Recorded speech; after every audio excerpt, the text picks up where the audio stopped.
नमस्कार, मैं पायल और आप देख रहे हैं DNN इंडिया।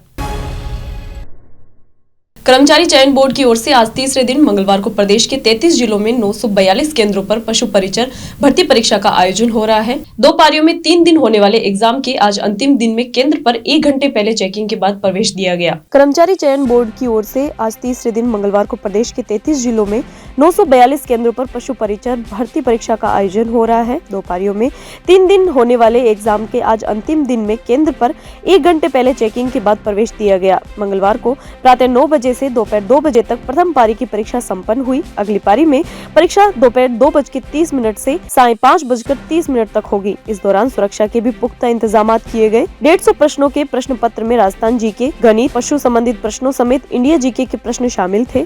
सामान्य लेवल से कठिन लेवल तक का प्रश्न पत्र था।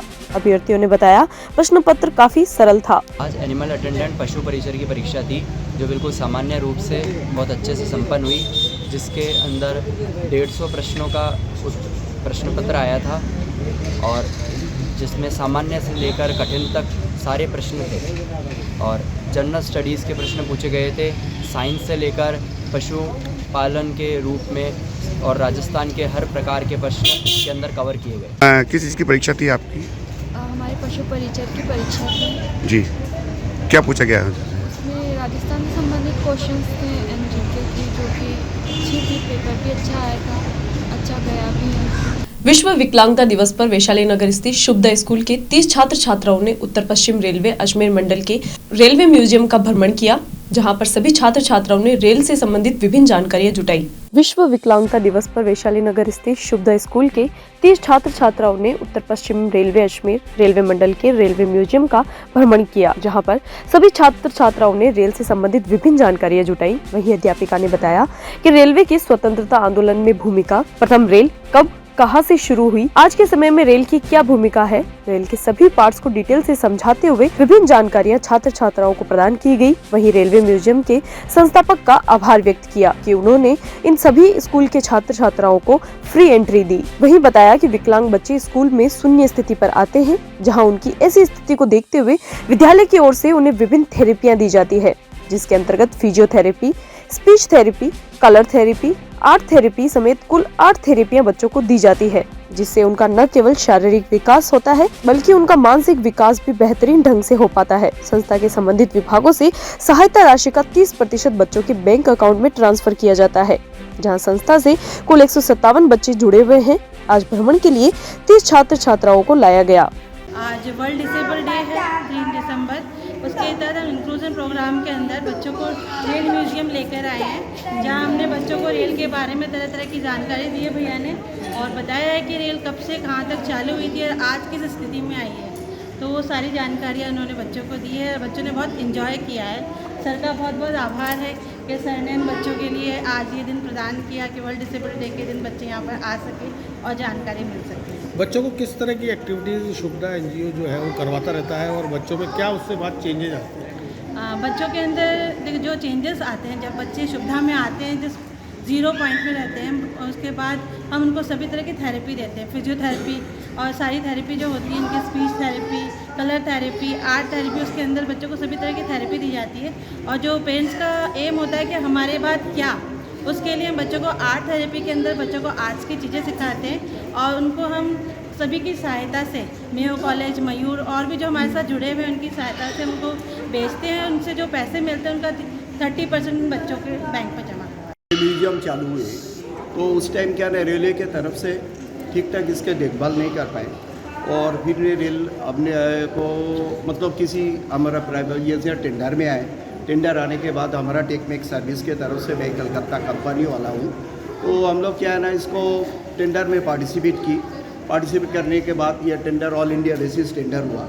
ओपन टेंडर में हम लोग टेंडर पार्टिसिपेट करने के बाद इसको हमने सक्सेसफुल हुए और रेलवे म्यूजियम, अजमेर रेलवे की म्यूजियम के तरफ से हमको ये टेंडर में हमको एक्सेप्ट किया और इसमें आज अगस्त में करीबन 4 महीने से हम लोग इसको अपना पूरा मेहनत लगा दिए और ये तो पूरा जंगल थे और ये साफा करके हम लोग इसको, जैसे जंगल के अंदर इतना जानवर भी बहुत भरा हुआ था, तो अपना लेबर लोग इतना मतलब सहायता किया ये लोग ताकि हम लोग इसको मतलब पूरा रूप में तो अभी डेवलपमेंट कर नहीं पाए, लेकिन 4 महीना में जितना किए हैं तो मेरे ख्याल से बहुत किए हैं और आगे भी हम लोग का इरादा है तो ये म्यूजियम को इसी जगह पे पहुंचाने का, ताकि आगे इसको मतलब अजमेर के एक मतलब बड़ा निशान बनाएंगे, ताकि अजमेर के कुछ लोग मतलब इसको याद करेंगे ताकि कुछ बना हुआ है। आज स्पेशल बच्चों को क्या कराया? आज स्पेशल बच्चों को हम लोग पहले तो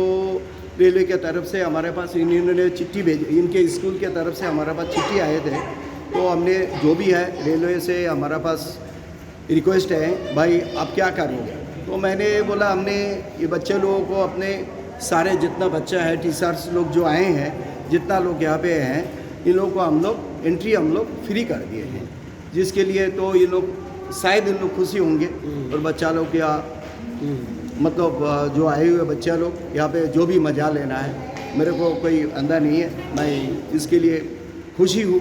और जितना बच्चा लोग है हमारे म्यूजियम के तरफ से, हमारे टेकमेक सर्विस के तरफ से इन लोगों को हार्दिक अभिनंदन है। अभी किस तरह का रेस्पॉन्स मिल रहा है आपको अजमेर में? अजमेर में इस तरह का रिस्पॉन्स तो पहले तो अजमेर का आदमी लोगों को किसी को मतलब बहुत आदमी का अगल बगल का जितना आदमी है इनको पता ही नहीं चला था, पता ही नहीं था यहाँ पे एक म्यूजियम है, लेकिन लास्ट में ये लोग आए बोला। अजमेर की वैशाली नगर स्थित अलकनंदा कॉलोनी निवासी अल्पसंख्यक मोर्चा आरएलपी जिलाध्यक्ष इफ्तिकार खान को मुकदमा वापस लेने, धमकी देने व जान से मारने की धमकी देने की रिपोर्ट दर्ज करने के क्रम में अजमेर जिला पुलिस अधीक्षक वंदिता राणा को ज्ञापन सौंपा है। अजमेर के वैशाली नगर स्थित अलकनंदा कॉलोनी निवासी अल्पसंख्यक मोर्चा आरएलपी जिलाध्यक्ष इफ्तिकार खान को मुकदमा वापस लेने, धमकी देने व जान से मारने की धमकी देने की रिपोर्ट दर्ज करने के क्रम में अजमेर जिला पुलिस अधीक्षक वंदिता राणा को ज्ञापन सौंपा है, जहां ज्ञापन के अंतर्गत पीड़ित ने बताया कि करीब 1.5 साल पूर्व असलम मोहम्मद पुत्र मुजफ्फर अली जो राती डांग निवासी है उसको 3 लाख रुपए उधार दिए थे, जिस पर असलम मोहम्मद ने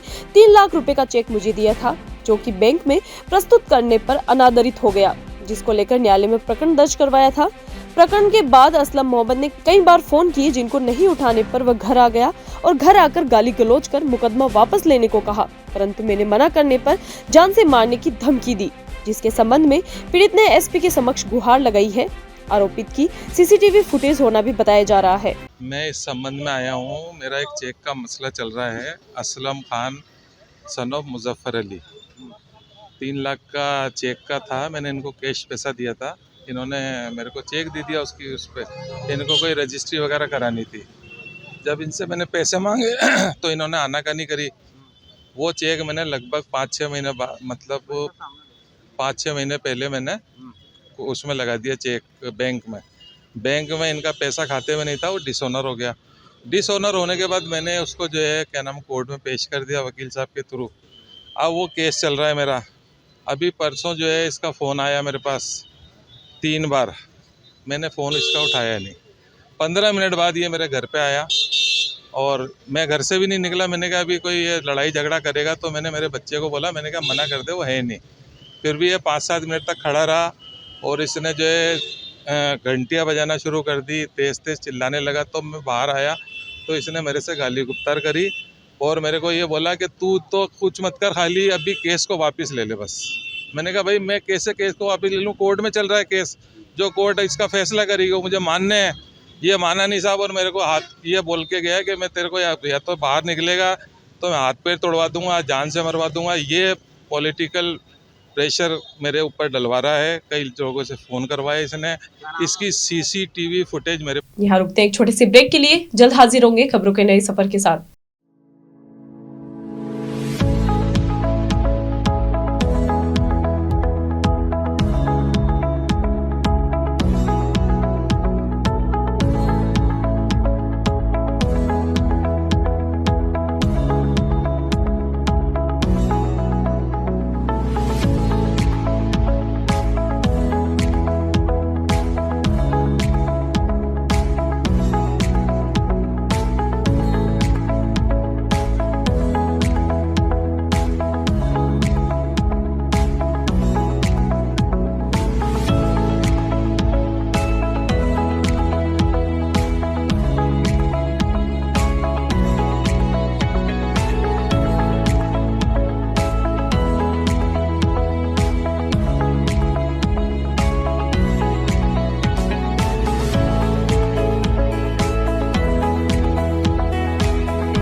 study for me.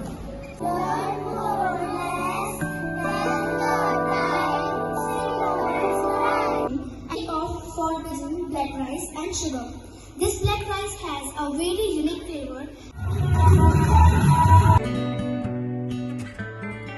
7 दिसंबर को संपूर्ण देश में सशस्त्र सेना झंडा दिवस मनाया जाएगा। इसी क्रम में अजमेर के जिला सैनिक कल्याण कार्यालय में सशस्त्र सेना झंडा दिवस मनाया जाएगा। प्रत्येक वर्ष 7 दिसंबर को संपूर्ण देश में सशस्त्र सेनाओं की ओर से देश की रक्षा में सीमाओं को सुरक्षित करते हुए किए गए बलिदानों एवं पराक्रम के सम्मान में सशस्त्र सेना झंडा दिवस मनाया जाता है। जहां इसी क्रम में अजमेर के जिला सैनिक कल्याण कार्यालय में सशस्त्र सेना झंडा दिवस मनाया जाएगा, जिसके अंतर्गत बताया गया कि इस विशेष दिन पर झंडे व स्टिकर को सरकारी कार्यालय, निजी कार्यालयों, स्कूलों, कॉलेजों व अस्पतालों में दिए जाते हैं। इन स्टिकर से जनता सहयोग व भागीदारी हासिल करके धन एकत्रित किया जाता है, जहां ये राशि युद्ध में विकलांग व शहीदों के परिवारों के पुनर्वास, सेवानिवृत्त सैनिकों एवं उनके परिवार के कल्याणार्थ के प्रयुक्त की जाती है। कर्नल आलोक कुमार शाह ने बताया कि सशस्त्र सेना झंडा दिवस मातृभूमि के लिए सशस्त्र बलों द्वारा किए गए योगदान एवं सर्वोच्च बलिदानों के प्रति दायित्व का स्मरण करवाते हैं। सशस्त्र बल युद्ध एवं शांति के समय भी अति विशिष्टता के साथ राष्ट्र की सेवा करते हैं। 7 दिसंबर को हर वर्ष सशस्त्र सेना झंडा दिवस, आर्म्ड फोर्सेस फ्लैग डे मनाया जाता है पूरे भारतवर्ष में। ये दिन वो होता है जिस दिन देशवासी अपनी सशस्त्र सेनाओं के साथ में अपना होने का एहसास कराते हैं, और उसका एक ये तरीका निकाला गया है कि हम लोग छोटे छोटे स्टिकर्स बनाते हैं, इसमें केंद्रीय सैनिक बोर्ड का लोगो लगा होता है, और लाल, गहरा नीला और हल्का नीला, जो कि सशस्त्र सेनाओं के तीनों अंगों के कलर्स हैं, उनमें इसको दर्शाया जाता है। जिला सैनिक बोर्ड के अध्यक्ष हर एक जिले में जिला कलेक्टर, डीएम साहब होते हैं। हम लोग उनकी अगुवाई में जिलेवार काम करते हैं। बाकी हमारा सैनिक कल्याण विभाग और केंद्रीय सैनिक बोर्ड भी हमारे इस काम में हमारी मार्गदर्शन करता है। सर, इसका उद्देश्य क्या है इसका? हम ये जो स्टिकर्स वितरित करते हैं जनसाधारण में, सरकारी विभागों में, स्कूल, कॉलेज, व्यापारिक उपक्रमों और बड़े बड़े बिजनेस हाउस, कॉरपोरेट हाउस, इन सबको देते हैं। एक स्टिकर की कीमत मिनिमम 20 रुपये रखी गई है। बाकी ये स्वैच्छिक है, वॉलंटरी है, किसी को कोई फोर्स नहीं किया जाता है। इसका उद्देश्य, जो रकम हम इकट्ठी करते हैं वो राज्य स्तर पे amalgamated fund for the welfare of veterans एक फंड है जो राज्यपाल महोदय की अध्यक्षता में संचालित किया जाता है। ये पूरा कंट्रीब्यूशन उस फंड में जाता है, और वहाँ से पूर्व सैनिक, उनके परिवारजन, इन सब की भलाई के लिए, वेलफेयर के लिए जो अलग अलग स्कीमें चलती हैं, वो उनको फंड करने का ये एक जरिया है। सर, कहाँ का वितरण किया जाता है? हमने हर वर्ष के भांति सभी सरकारी विभाग जिले के, व्यापारिक उपक्रम, स्कूल व कॉलेज, किशनगढ़ में जो मार्बल इंडस्ट्री है उसके कुछ चुनिंदा नुमाइंदे, इसके अलावा ब्यावर जिले में भी डीएम साहब के सिग्नेचर में इन्हीं प्रकार की स्कूल, कॉलेज वगैरह। राजस्थान सरकार के द्वारा सत्र 2024-25 में राजकीय विद्यालय व संस्कृत राजकीय विद्यालयों की कक्षा 9 में अध्ययनरत छात्राओं को साइकिल वितरित की जाएगी। अजमेर जिले सहित राज्य भर में सरकारी स्कूलों की 9वीं कक्षा की छात्राओं को साइकिल वितरित की जाएगी। साइकिल वितरण योजना के तहत हर साल 9वीं कक्षा की छात्राओं को साइकिल दी जाती है।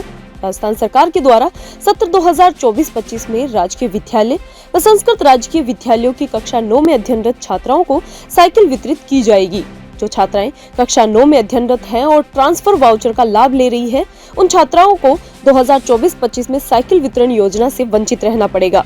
शाला दर्पण के माध्यम से साइकिल की मांग विद्यालयों द्वारा आ चुकी है और उसके आधार पर जिले में लगभग 16,500 साइकिल जिले के विभिन्न केंद्रों पर आ चुकी है। उनमें असेंबलिंग का कार्य चल रहा है। जैसे ही असेंबलिंग पूर्ण हो जाती है, जिला स्तर की एक समिति जिसमें जिला शिक्षा अधिकारी, माध्यमिक मुख्यालय, पॉलिटेक्निक कॉलेज से तकनीकी सलाहकार, अकाउंटेंट, इन सभी की एक समिति तैयार होगी। ये समिति टेंडर नॉर्म से साइकिलों का सत्यापन करेगी और जब टेंडर नॉर्म्स के अनुसार साइकिल प्राप्त हो जाएगी तो ब्लॉक के विद्यालयों को ये साइकिल वितरित कर दी जाएगी। 24-25 में जो छात्राएं राजकीय विद्यालयों में और संस्कृत राजकीय विद्यालयों में कक्षा 9 में अध्ययनरत है, उन छात्राओं को साइकिल दी जाएगी। इसमें वो छात्राएं जो इस सत्र में ट्रांसपोर्ट वाउचर का लाभ ले रही है, उनको साइकिल नहीं मिलेगी, उनको ट्रांसपोर्ट वाउचर का लाभ मिलेगा।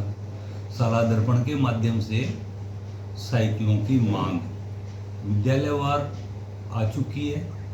उसके आधार पर जिले में लगभग 16,500 साइकिलें विभिन्न केंद्रों पे आ चुकी है। उनमें असेंबलिंग का कार्य चल रहा है।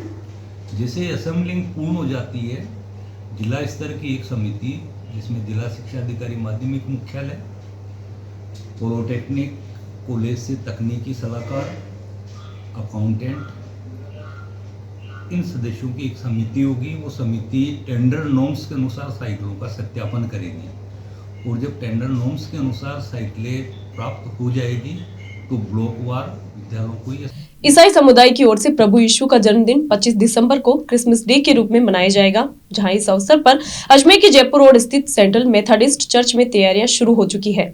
ईसाई समुदाय की ओर से प्रभु यीशु का जन्मदिन 25 दिसंबर को क्रिसमस डे के रूप में मनाया जाएगा, जहां इसी अवसर पर अजमेर के जयपुर रोड स्थित सेंट्रल मेथोडिस्ट चर्च में तैयारियां शुरू हो चुकी है। इन तैयारियों के सिलसिले में चर्च में रंग रोशन करने के साथ ही बेंचेस पर पॉलिश हो रही है। लाइटिंग व्यवस्थाओं के साथ ही 15 दिसंबर को रविवारी प्रार्थना होगी, जिसके लिए कैरोल सिंगिंग की प्रैक्टिस की जा रही है, जिसमें क्रिश्चियंस घर घर जाकर लोगों को संदेश देंगे कि अब प्रभु यीशु धरा पर आने वाले हैं। कार्यक्रमों के इसी लड़ी में बच्चे ड्रामा, झांकियों के साथ ही प्रभु यीशु के जन्म पर आधारित लघु नाटक की प्रस्तुतियां देंगे, जिनकी तैयारियां भी जोरों शोरों से की जा रही है। क्रिसमस डे पर क्रिसमस ट्री सजाया जाएगा। सेंटा क्लॉज द्वारा बच्चों को उपहार बांटे जाएंगे। साथ ही लोगों द्वारा चर्च में मोमबत्तियां जलाई जाएगी। चर्च के फादर ने बताया कि 1 दिसंबर से क्रिसमस डे के कार्यक्रमों की शुरुआत हो गई थी, परंतु 17 दिसंबर को विधिवत रूप से कार्यक्रमों की शुरुआत हो जाएगी। जी, सबसे पहले तो हम आपका स्वागत करते हैं। आप यहाँ पर आए हैं और आपके लिए प्रार्थना करते हैं कि पिता परमेश्वर आपको आशीष दे। यहाँ पर सेंट्रल मेथोडिस्ट चर्च अजमेर में आप खड़े हुए हैं और यहाँ पर क्रिसमस की तैयारियाँ शुरू हो चुकी हैं। आप देख रहे हैं रंग रोगन हो रहा है, वाइट वॉश हो रही है, बाहर बेंचेस पे पॉलिश हो रही है और इलेक्ट्रिक का जो डेकोरेशन होगा सारा वो सब उसका भी काम काज शुरू हो चुका है। तो ये सारी तैयारियाँ हैं और इसके अलावा और भी तैयारी हमारे लोग कर रहे हैं। जो क्रिसमस कैरल्स वगैरह निकलेगी 15 तारीख के बाद से हम लोग निकालेंगे, तो उसकी गीतों का, भजनों का अभ्यास कर रहे हैं। और छोटे बच्चे क्रिसमस सीज़न पे ड्रामा वगैरह करते हैं, बच्चे उसका अभ्यास कर रहे हैं, प्रैक्टिस कर रहे हैं। इसके अलावा यहाँ पे आराधना हो रही है, गीत, प्रार्थना, भजन ये चल रहा है यहाँ पे। कार्यक्रम साहब वैसे तो आराधनाएं हमारी 1 दिसंबर से शुरू हो चुकी हैं। 1 दिसंबर से विशेष 1 दिसंबर को विशेष इतवार था, आगमन का रविवार उसको कहते हैं। ये 4 इतवार होते हैं क्रिसमस से पहले, तो हमारी विशेष आराधनाएं शुरू हो चुकी हैं। फिर हमारे 17 तारीख से कैरल सिंगिंग हमारी, यानी 15 के बाद से हम शुरू कर देंगे और 17 से विधिवत तरीके से हमारी कैरल सिंगिंग स्टार्ट होगी। उसके बाद क्रिसमस ट्री वगैरह ये सारे छपे हुए प्रोग्राम हैं जो हमने लोगों को दे दिए, उसके अनुसार लोग फॉलो करें। खबरों के सफर में अभी सिर्फ इतना ही, फिर हाजिर होंगे खबरों के नए सफर के साथ। तब तक के लिए दीजिए इजाजत। नमस्कार।